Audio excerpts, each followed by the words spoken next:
Hello dear students, once again welcome to my YouTube channel Vigyan Har घर बने पाठशाला। तो पिछले वीडियो में हमने चैप्टर 8 शुरू किया था गति में हमने पढ़ा था गति क्या होती है, गति किस प्रकार कार्य करती है, गति का कौन कौन से फैक्टर जो डिपेंड होते हैं। तो आज हम गति को किस प्रकार मापा जाता है, उसकी दर को वो पढ़ेंगे, उसके आगे पढ़ेंगे।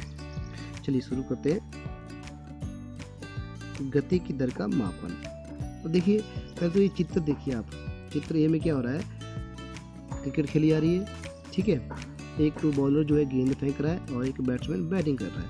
अब इसमें देखना है कि इस बॉलर ने गेंद फेंकी, किस स्पीड में फेंकी, उतने ही स्पीड में इस बैट्समैन ने बल्ला उठाया और मारा।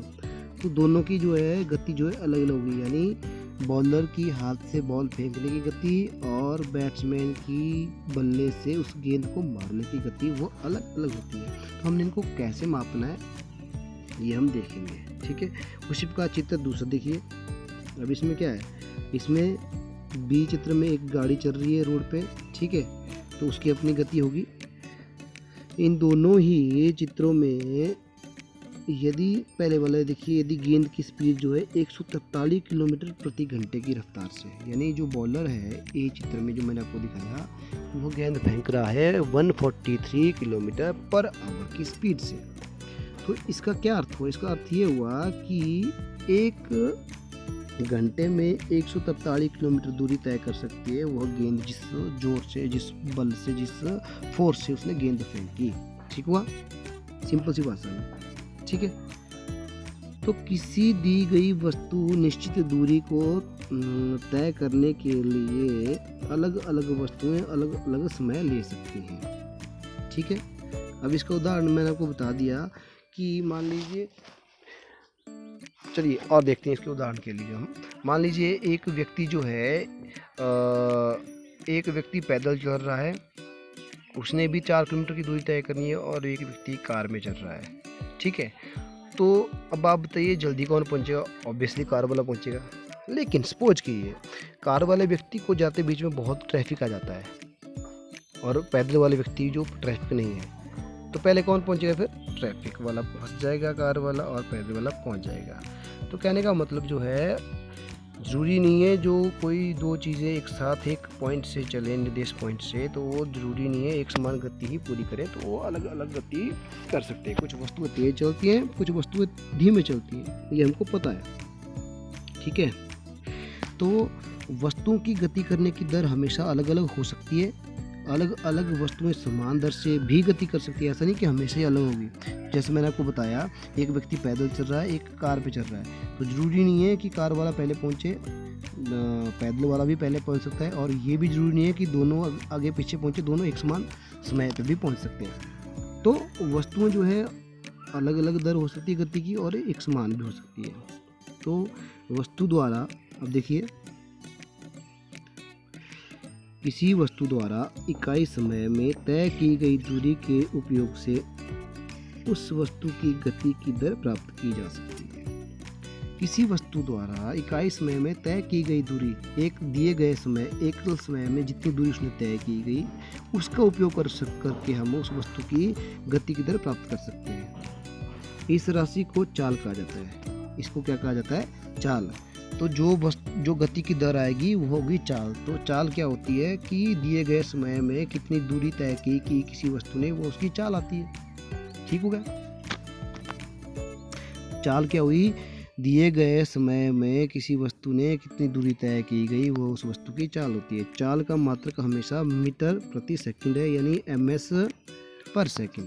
याद रखना बच्चों, क्योंकि ये क्वेश्चन बनते हैं लघु उत्तरार्ध प्रश्न की चाल क्या है, इसका मात्रक क्या है। तो चाल का मात्रक है मीटर पर सेकंड, और इसको दर्शाया जाता है जैसे इसमें दिखा हुआ है, ms और माइनस ऊपर होता है आपका, ms -1 ऊपर लिखते हैं। -1 का मतलब होता है मीटर पर सेकंड, पर का मतलब भी मीटर के बटा में नीचे, मीटर के बटे में है सेकंड। जब सेकंड को ऊपर लाया जाता है तो उसकी पावर लग जाती है माइनस। ठीक हो गया? तो चाल का अन्य मात्रक भी है, उसको बुलाता है सेंटीमीटर प्रति सेकंड। एक होगा मीटर पर सेकंड, एक होगा सेंटीमीटर प्रति सेकंड, और एक होता है किलोमीटर प्रति आवर। तो जो सबसे बड़ा मात्रक है चाल का वो है किलोमीटर प्रति आवर्स। किलोमीटर पर आवर, ठीक है। उसके बाद है मीटर पर सेकंड, उसके बाद है सेंटीमीटर पर सेकंड। ये चाल के मात्रक हैं, ठीक हुआ। तो अब ये तो होगी चाल। अब किसी वस्तु की अगर आपने औसत चाल निकालनी है तो औसत चाल की क्या होगी, वस्तु द्वारा उसके द्वारा तय की गई कुल दूरी को कुल समयावधि से भाग देकर, यानी जितनी दूरी उस वस्तु ने तय की, मान लीजिए वस्तु जो है कुल 60 किलोमीटर दूरी तय करती है, पर करती है टुकड़ों में, ए से बी, बी से सी। तो वस्तु जो है ए से सी तक दूरी करती है 60 किलोमीटर, ठीक है। और उस 60 किलोमीटर दूरी को तय करने में लगा उसको समय आधा घंटा। तो 60 डिवाइडेड बाई 30 ये होगी उसकी वस्तु की औसत चाल, यानी तय की गई कुल दूरी बटा कुल समय अवधि, यह उस वस्तु की क्या आती है, औसत चाल आती है। अब वस्तु को t दिखाया जाता है टाइम से, टाइम को t से, समय को, और s होती है दूरी, डिस्प्लेसमेंट। उसके बाद v क्या होगा आपका, v आएगी आपकी वेलोसिटी यानी चाल। तो v इक्वल टू s बटा t, s क्या हुई दूरी, दूरी बटा समय। तो ये हो गया आपका फॉर्मूला, याद रखना। किसी भी वस्तु की अगर आपने चाल निकालनी है, वेलोसिटी निकालनी है, वेलोसिटी, तो वो क्या होगा आपका s बटा t, यानी दूरी बटा समय, ठीक है। अब इसको एक उदाहरण से भी समझते हैं। मान लीजिए एक कार जो है 2 घंटे में 100 किलोमीटर की दूरी तय करती है और इसकी औसत चाल है 50 किलोमीटर प्रति घंटे की रफ्तार से। अब कार को पूरे समय 50 किलोमीटर की चाल से नहीं चल सकती, आपको पता है, बीच में ट्रैफिक होगा, कहीं मोड़ होंगे, कहीं सीधी होगी, तो उसकी स्पीड अलग अलग होगी। कुछ समय बाद इसकी चाल अधिक हो जाती है और कुछ समय बाद इसकी चाल कम हो जाएगी, ठीक है। तो अब हमने क्या करना है, वस्तु की कुल चाल निकालनी है। कुल तय की गई दूरी है, तो वस्तु द्वारा कुल तय की गई दूरी कितनी है, 16 metre plus 16 metre equal to 32 metre, ठीक है।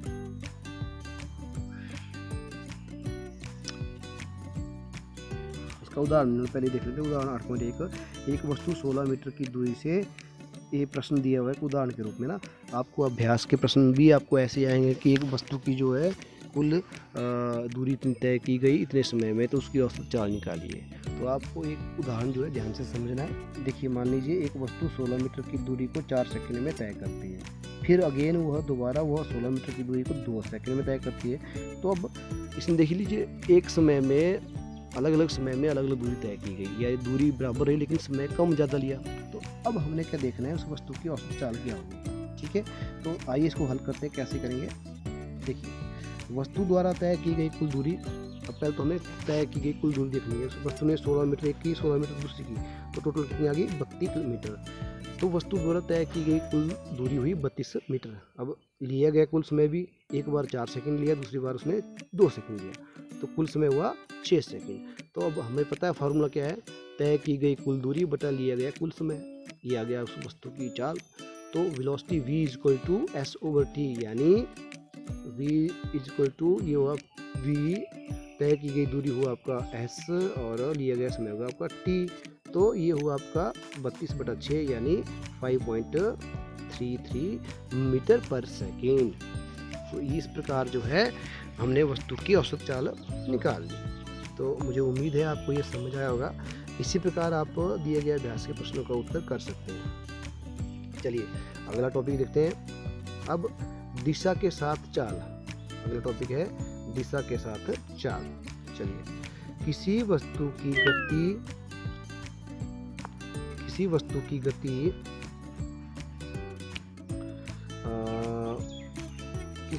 गति की दर और भी अधिक व्यापक हो सकती है अगर हम उसकी चाल के साथ साथ किसी भी दिशा को भी व्यक्त करें।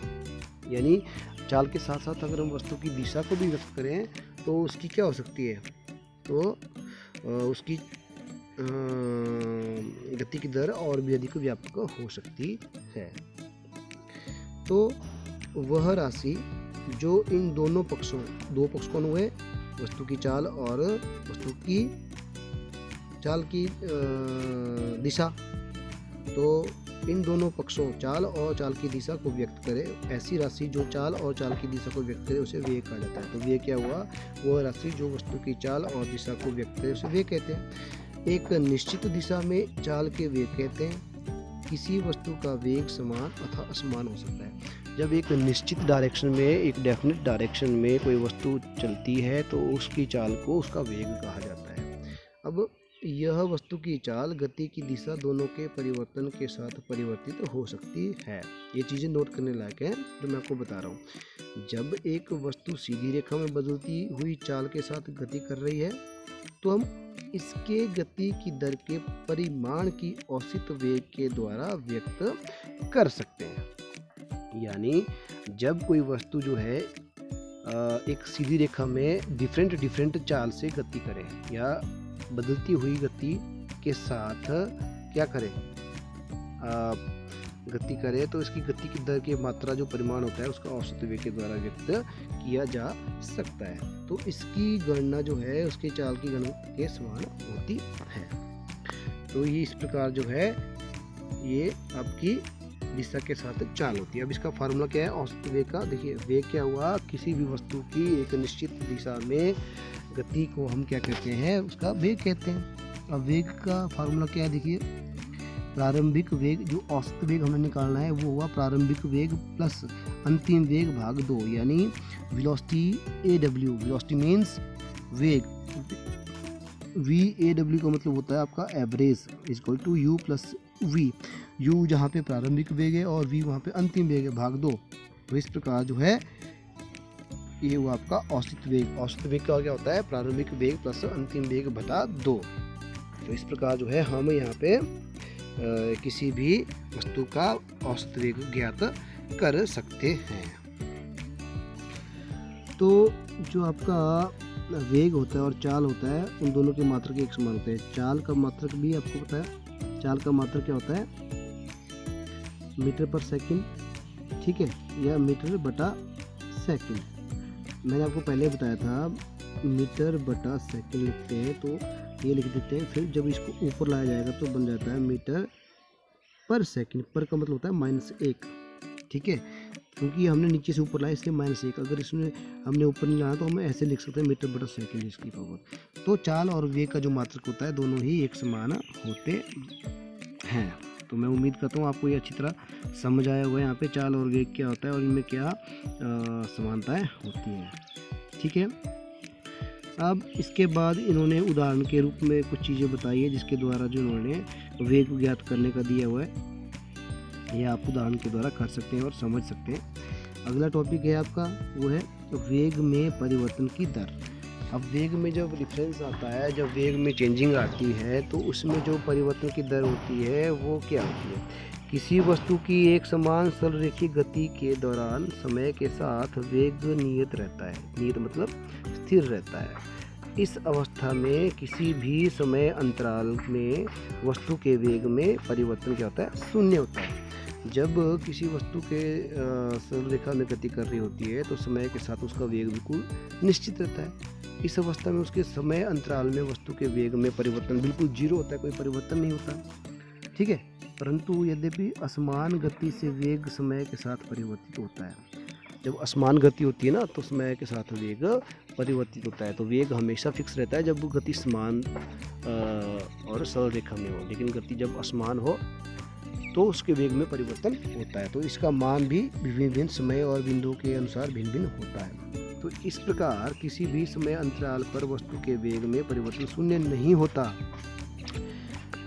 अब क्या हम वस्तु के परिवर्तन को व्यक्त कर सकते हैं, वेग में परिवर्तन को व्यक्त कर सकते हैं? तो इस तरह के अनेक प्रश्न हैं जिनका उत्तर के लिए हमें एक भौतिक राशि की आवश्यकता होती है जिसे बोलते हैं हम त्वरण। क्या बोलते हैं? त्वरण। अब त्वरण क्या है उसको समझने के लिए हमें थोड़ा सा और ध्यान देने का। त्वरण क्या हुआ देखिए, त्वरण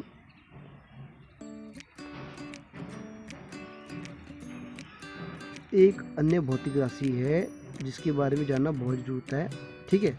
एक वस्तु के प्रति इकाई के समय के वेग के परिवर्तन की माप होता है।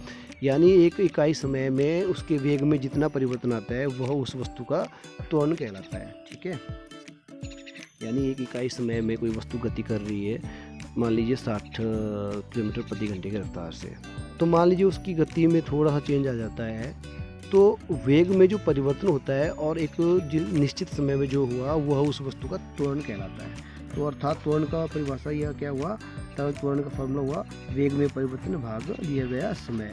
तो इसको हम क्या बोलेंगे, वेग में परिवर्तन क्या होता है, प्रारंभिक वेग होता है आपका u, ठीक है, और समय होगा आपका t। तो वस्तु का वेग बदल जाता है u में, अंतिम वेग में। तो त्वरण लिखा जाता है a से, तो a क्या हुआ फिर v/u बटा t, यानी v क्या हुआ आपका, v हुआ आपका फिर जो आपका वेग में परिवर्तन हुआ, यानी दिए गए समय में जो वेग में परिवर्तन हुआ, प्रारंभिक वेग था u, तो लेकिन प्रारंभिक वेग के बाद जो परिवर्तन हुआ वो आ गया v, तो v - u बटा t, ये हुआ आपका त्वरण, ठीक है। तो इस प्रकार जो है किसी भी वस्तु की गति को त्वरित गति कहा जाता है जब उसमें त्वरण होता है, जब उसमें वेग की दिशा में परिवर्तन होता है। अब वेग की दिशा में तो इसे धनात्मक लिया जाता है, परंतु यदि इस वेग के विपरीत दिशा में हो तो उसको ऋणात्मक लिया जाता है। अब इस बात को समझिए, अगर त्वरण जिस दिशा में कोई गाड़ी चल रही है उसका गति कर रही है, उस दिशा में जो अगर वेग हो रहा है तो वेग को उस दिशा में त्वरण को क्या कहा जाएगा, ऋणात्मक नहीं धनात्मक लिखा जाएगा। यानी गति करने की दिशा में ही जब आपकी गाड़ी का जो गति में थोड़ी चेंजिंग आती है वेग में, तो वो त्वरण होता है। तो त्वरण को वेग की दिशा में धनात्मक लिखा जाता है, लेकिन अगर वो उल्टी दिशा में हो रहा है गति की वेग की, तो उसको हम फिर ऋणात्मक लिखा जाता है, ठीक है। वस्तु के त्वरण को एक समान त्वरण कहा जाता है। स्वतंत्र रूप से गिर रही कोई वस्तु की एक समान त्वरित गति का उदाहरण है। स्वतंत्र रूप से गिर रही वस्तु की गति जो है एक समान त्वरित गति का उदाहरण होता है। दूसरी ओर एक वस्तु असमान त्वरण से चल सकती है यदि उसका वेग असमान रूप से बदलता है। उदाहरण के लिए यदि एक कार, देखिए उदाहरण से समझना जरूरी होता है क्योंकि उदाहरण के द्वारा ही हम हर चीज़ को क्लियर कर सकते हैं। मान लीजिए यदि एक कार सीधी सड़क पर चलते हुए समान समय अंतराल में असमान दर के चाल को परिवर्तित करती है, तब कहा जाता है कि कार असमान त्वरण के साथ गतिमान है, ठीक है। क्या मतलब हुआ इसका, कि कोई गाड़ी जो है, एक कार जो है एक सीधी रेखा में चल रही है पहली बार, ठीक है, और सीधी रेखा में चलते हुए एक समान समय अंतराल में मान लीजिए 5-5 सेकंड के समय अंतराल है। 5 सेकंड में वो 60 किलोमीटर दूरी चली, 5 सेकंड में ही वो क्या हुआ 30 किलोमीटर की दूरी चली, तो 30 किलोमीटर प्रति घंटे की रफ्तार से चली। तो एक समान समय अंतराल में उसके जो है चाल में परिवर्तन होता है, डिफरेंट चाल होती है, असमान गति करती है। तो इसको हम कहते हैं कि यह कार का असमान त्वरण है, ठीक है। इस प्रकार असमान त्वरण इसको हम कहा जा सकता है। तो अब मान लीजिए इसको भी एक उदाहरण के द्वारा समझते हैं। देखिए अब 8.4 उदाहरण है। विराम अवस्था में राहुल अपनी साइकिल को चलाना शुरू करता है। मान लीजिए राहुल खड़ा हुआ, पहले एक जगह बैठा हुआ है, खड़ा हुआ जो भी है, तो वो अपनी साइकिल चलाना शुरू करता है और 30 सेकंड में वो 6 मीटर पर सेकंड का वेग प्राप्त करता है। 30 सेकंड में उसकी रफ्तार हो जाती है 1 सेकंड में 6 मीटर दूरी तय करने की, ठीक हुआ। यानी 6 मीटर की दूरी तय करेगा वो 1 सेकंड में, कितने समय के बाद, 30 सेकंड के बाद उसकी गति बन जाती है, वो 30 सेकंड के बाद उसकी गति बन जाती है 6 मीटर पर सेकंड।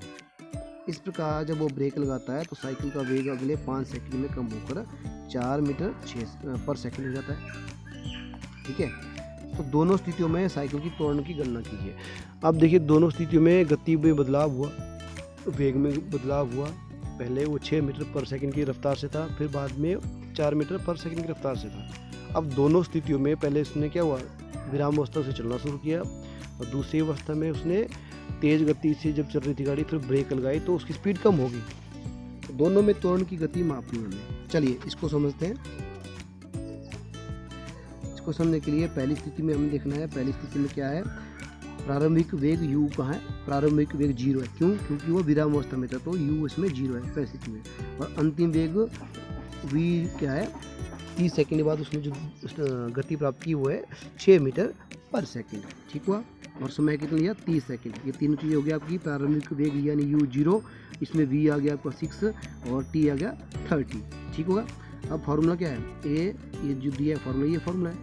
अब इसमें ए क्या आएगा फिर, ए इज इक्वल टू ये होगा आपका 6 माइनस 0/30, ये हुआ ना, क्योंकि इसमें आपका प्रारंभिक वेग 0 है, ठीक हुआ। और इसकी क्या आएगी फिर आपकी, मान ली इसकी जो त्वरण हुआ पहली अवस्था में हुआ 0.2 मीटर पर सेकंड स्क्वायर, ये इसका। तो अब यहाँ पे आप बोलोगे पर सेकंड स्क्वायर कहाँ से आएगा, तो भाई देखिए इसमें दो वेग हैं, प्रारंभिक और अंतिम वेग। ये प्रारंभिक है अंतिम वेग है, तो दोनों का जो है पर सेकंड स्क्वायर आ जाएगा इसलिए। तो और नीचे से एस चला गया।